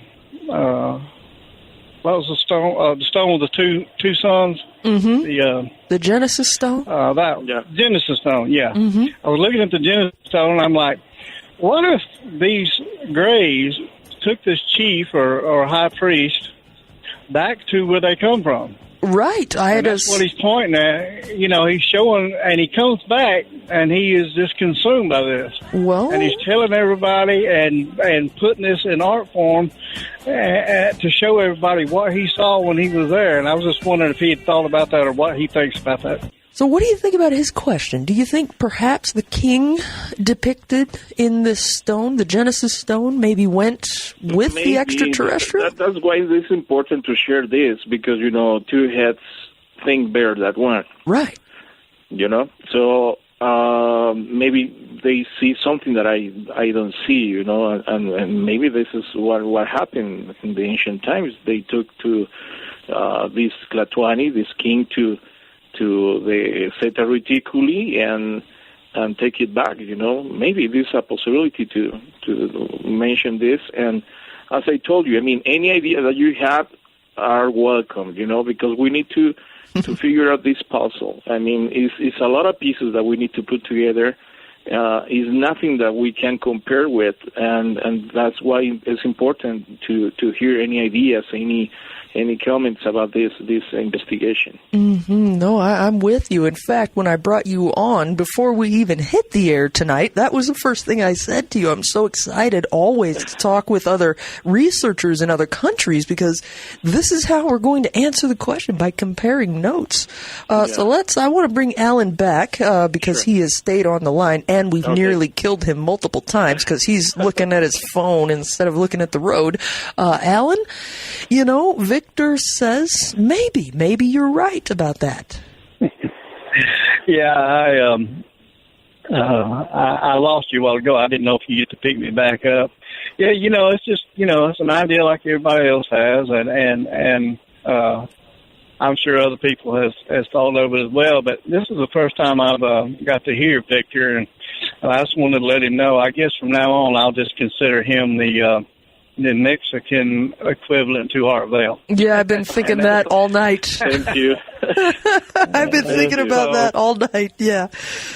Yeah. All right. Well, thank you. I'm going to try to keep my eyes on the road, and y'all carry on. Sure. All right. Well, I appreciate your input and your call there, Alan. Wow. Well, let's go now to the first-time caller line. I'm always excited about getting first-time callers on the program. On the first-time caller line, you're on the air with Victor Camacho. Welcome to the show. Hello, Heather. Awesome show tonight. My name is Daniel, calling from Boston. Hi, Daniel. Staying up late in Boston tonight. Usually, yeah. It's after 3 a.m. Yes, it is. And Victor, good work. Good work on finding all this stuff. It reminds me of, I don't know if you've heard of Klaus Donna, I think his name is. Mm-hmm. He has it's similar to that stuff. And I don't know if this is a question, but so many questions come to me when I look at that Genesis picture, the Genesis stone. It's hard to grab on to just one. Yeah, I know what you mean there. I'm going through the same thing right now. Let me ask you this. What is just your raw reaction when you look at that stone and you see what it's depicting to us? What is your just gut raw reaction? Wow. Uh-huh. Yeah. It's impossible. Is it possible? I don't know. Yeah. I don't know. It's pretty incredible, considering what's available to us through school and things like that. But it also, what made me think of the most is if this is all true, and these alien graves are coming here and trading for sperm or taking it. Is it possible that they're still doing that right now? Yes. Giving technology? Yes. I think this exchange is still. Right. Yeah, I guess this exchange is still maybe with technology, maybe with something is important for us. Maybe in the ancient times they were starving or they need something to eat, and they changed this corn for human sperm. And now I guess it's happening the same thing with different items. Mm-hmm, right. Now the things that are interesting to us are propulsion, energy, these kind of things. And again, in my MJ12 document, and of course, other people have evidence of this as well, that there have been agreements made with the Greys in exchange for technology. They get to abduct people. And to me, this is, oh my God, this is a grand insult to the people of America, and no doubt this is not going on just in our country. This has got to be going on in other countries as well, and I think if this is an agreement that's been made, the people should be told, and I know how crazy it sounds, and I know no government official would ever come out and make an announcement saying, well, we just want to let everybody know there's a possibility that a small percentage of you could be abducted tonight, and if you are, we don't know what they're going to do with you, but we just wanted to let you know. That will never happen. That announcement will never take place, even if it should. But yes, I do believe that the agreement has been made in modern times, and this is still going on. Yeah, I believe so. I mean, I guess this is happening right now. I don't know if with the same kind of civilization, because as I told you, it's not just graves that are in these engravings, in these rocks, these different kind of beings. So I don't know if another civilization came here and is doing this exchange with us right now. Mm-hmm. Right. No, right, because people report contact with several different kinds of species. I just want to make sure our first-time caller here has said everything that he wants to say. You're back on the air. Anything else? When he was describing the Genesis stone, I was trying to remember what were the little mushrooms in the sky representing? You said that they were the eye of God, I believe. Mm-hmm. Eye in the sky. Yeah. What does that mean? It's an Olmec symbol. Go right ahead, Victor. Oh, okay. Yeah, it's an Olmec symbol, and do you remember the Olmecs is the ancient, the more ancient civilization in this region in Mexico. Mm-hmm. It's about 3,500 years old. The Olmecs. So it's like the mother civilization for the other ones. Mm-hmm. So the Genesis stone has this language and also has the Maya and Nahuatl. And those eyes, what do they represent again? You described this so well earlier. I hate to make you repeat yourself, Victor. No, but this is the eye in the sky. I don't know what it really means. I mean, you have to put all this together. But what an archaeologist mentioned to me is that they symbolize that somebody's watching, in the sky. Mm-hmm. So that's why. Another archaeologist mentioned that this is like a drop for rain. But I go more for the eye in the sky. Yeah, when I first saw it, before you had explained this to me at all, when I saw it, I said, that's interesting. Why are there a pair of eyes right in the middle? But then when you look at the whole thing, it makes sense. Yes, there's somebody up in the skies who's observing you. It makes sense. The aliens are looking down and observing whoever is down on this planet. So I very much appreciate the call. Thank you, sir, for your call and for your good questions. My head is just spinning right now. This is amazing stuff. Let's get another reaction here. On the phone, you are now on the air with Victor Camacho. Welcome to the show. Well, good evening, Heather and good evening. Victor. I would just like to say that no credible scientist or archaeologist will ever accept the interpretation of UFOs and aliens, for the simple reason is that no government has accepted or have come forth to say that the UFO is a real phenomenon. So when the archaeologists developed a paradigm of how the people came to inhabit North America across from Asia, and then, as Heather said, they were hunter-gatherers, so they were migrating from North America into South America. They developed culture and their own way of life. And we're looking at things from a 21st century eyes.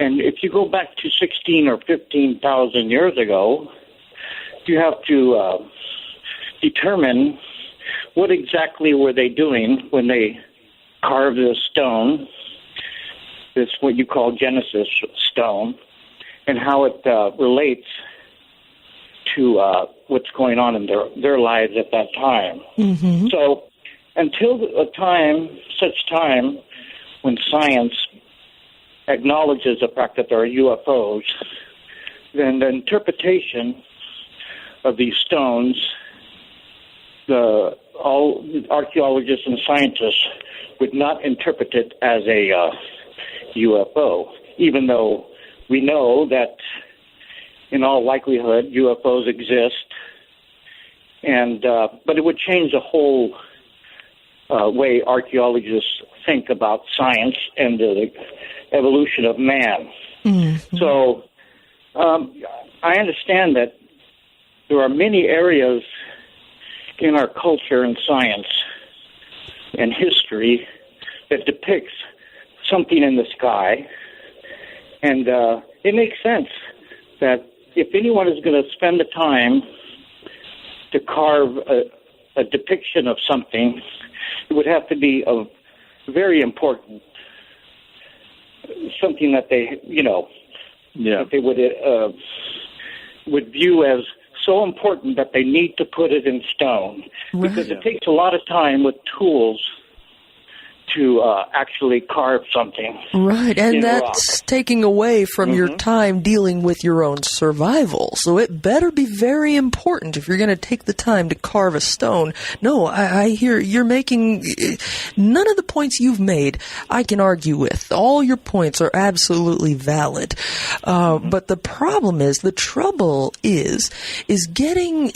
I say this a lot, but it isn't all the way true. When I say mainstream science, mainstream archaeology won't look at these things, but there are archaeologists out there who will look at these things.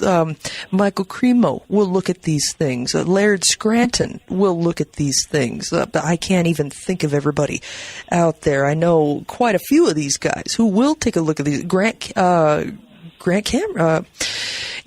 Cameron will look at these things.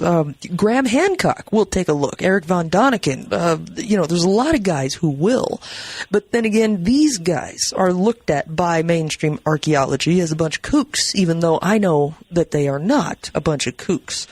Will Hart is another, he's not an archaeologist, but this is what he does. He researches this kind of material in Mexico. And, I just want, right now, Victor, I want to call every single one of them and say, look at this. Will you look at this? So I'm going to be pretty busy. I mean, there's a lot of videos and pictures that somebody had put in the social media. But the important thing here is that I want is to share the investigation that I've been doing for 6 years. The places that I have to go to make sure that those artifacts came for those places. I know that this is too hard to believe, but there is the information. I'm here not to convince, the people. I know that you have to question it because I have to do it myself too. But just open your mind, The question that they ask me is why these artifacts are right now, visible for the people. I don't have any idea. Maybe this is the time for this information to come up, and the people knows about this. Maybe this is the right time to share this information. Maybe this is the time that we can share it because we have more communication with the people around the world, not just the TV or the radio. We have, the internet and the social media to share this in any language. So I guess this is the time to the people to know this. I asked you if you knew who Whitley Strieber was. He said at the beginning of this year, this is the year of the UFO. And I think he was right about that, Victor. I think now is the time. I think you're right. Now is the time. For whatever reason, why, maybe none of us can answer why, but it's here. And it deserves our attention, and it deserves a serious look. Again, thank you very much for the call. I was thinking about this, too, because somebody sent me a message through the wormhole that said, don't you think the extraterrestrials have enough genetic material by now? And then I thought about it, and the only thing I could think of is it must be some kind of monitoring that's going on. Otherwise, you wouldn't have a need to continue to collect genetic material unless you're looking for something or unless you're monitoring something over time and monitoring how much of their DNA with our DNA. That makes sense. And the person who discovered DNA, I can't remember his name. I apologize. But even he said, look, there's all this junk DNA. And why is that there? That doesn't make any sense. The only thing that made sense to him is there's some other DNA added with ours. Yeah, or maybe we are a farm planet. Mean they put, their DNA with ancient people here and they just check it out. We don't have any answers for that. Right. That's why it's important for us to understand why they were here, or they established civilization in these parts of the Mexico. What was the purpose of this? And maybe we can understand after that where we stand up and where we're going in the future. Yeah, well, I want to know what the real reason is, too, because don't get me wrong, I really don't know if I can decide, are they good guys or are they bad guys, but I can't imagine extraterrestrials brought us knowledge of civilization and all these other areas, mathematics and science and agriculture, metallurgy, all these different things, out of the goodness of their hearts. There's a reason behind it, and boy, do both of us, all of us, want to know what that reason is. Again, I'm absolutely in awe. Yeah. I am just stunned at this tonight, Victor. Yeah, it's breathtaking. I mean, you haven't seen anything. I mean, it's just a couple pieces that I show you. There is a lot of glyphs, where she mentioned it, that maybe she's in the control for a ship or something like that. Mm-hmm. There is a glyphs, that they have a capsule, and they're inside the capsule, and they have the helmet, and they navigate in the space. I mean, this is amazing. There is tons of these artifacts with a lot of glyphs and a lot of information in different states. As I told you, this is not just one small town where they have found these artifacts. Mm-hmm. It's 5 different states in Mexico, different materials. I mean, the rocks are totally different. The more beautiful stones are in Michoacán. As I told you, it's jade and gold. And you haven't seen the writing. I mean, the writing is really important because what I was investigating, the relationship with this writing with Asian languages. But I guess for the next time I will show you more of these artifacts and more of these engravings. We could probably do an entire show on the engravings. But, I would love to have you. You're reading my mind because I would love to have you come back on. We're going to need more time, Victor, to really get through all of this. But on the other hand, I know that you're going to have to put on another replay on your show to be able to come on my show. So, I don't want to get you in too much hot water here. But, man, we're going to have to do at least a few more programs to really get to the bottom of all of this. And I heard you earlier saying that you've still got research to do. There's skeletons to go look at. I mean, there is more to this. You're kind of just getting started. And as astonished as we all are with what you brought tonight, I know this is just a fraction of a % of what you have. Yeah, this is just a small fraction for the investigation. We've been doing this for 6 years, and there's a lot of things that we can share. And also, it's important for your listeners to know this and investigate more about this. It will change everything about history. Oh, man. Is your documentary, Forbidden Archeology, When the Stones Speak, the Man Trembles, by the way, excellent title there, is that in Spanish or in English? It's in Spanish, but it has English subtitles. Okay, that's what I was gonna ask about it. As long as it's got some English subtitles. It has a lot of pictures. I mean, I put a lot of pictures in there because it's pretty hard to really show you all this information in your webpage. But if the people are interested, there's a lot of pictures in this documentary. And again, where can we find that documentary? Is it that at your website, desvelado.com? Yeah, you can go directly to desvelado.com. I guess there is the email. So you want to order the documentary, just send me an email, and I will send you the price and the address where you can send a check or money order, and I will send you that as soon as I can. Okay. And what is the email address that we write to? It's in Spanish, and you will have hard time to... It's desveladomayor@gmail.com. Okay, all right. So Desvelado, and then the word mayor.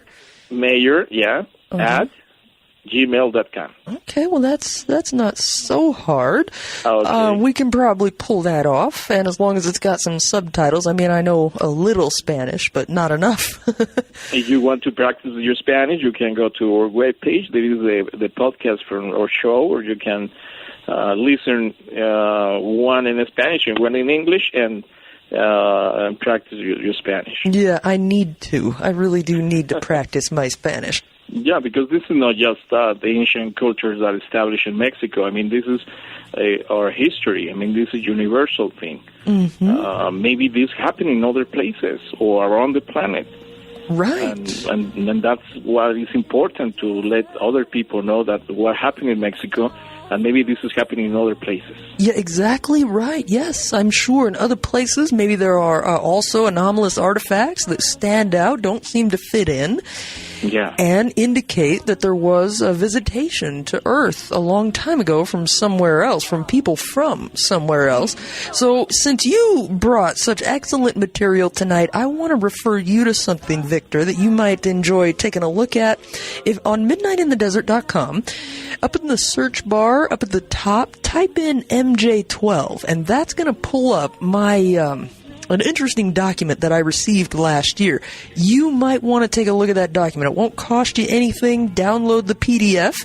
Perfect. And it's about a 48-page document, so there's a lot of information in there. It talks about Roswell. It talks about Aztec, New Mexico, and this document was prepared for one of our presidents in 1989. We're not supposed to have it. Yeah, take a look at that. Thank you.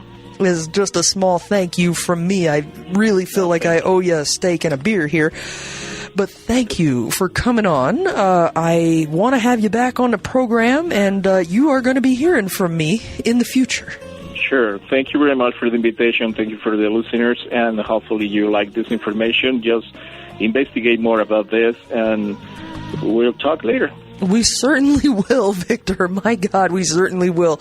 He is now one of my new friends, Victor Camacho, everybody, who does Los Desvelados, his show that he does 6 nights a week, 6 hours a night, and he's been doing this now for 22 years, investigating all the same things that we talk about here on our show. And I can't wait until we get to do this again. I am going to put him in touch with a few people that I know about, especially Whitley Strieber, and we'll see what happens. But tonight, I got to tell you, was a very, very good night. And with that, I will say good night to all of you out there. Thank you for tuning in. And we'll talk about all this happened this week tomorrow night on Open Lines. Good night.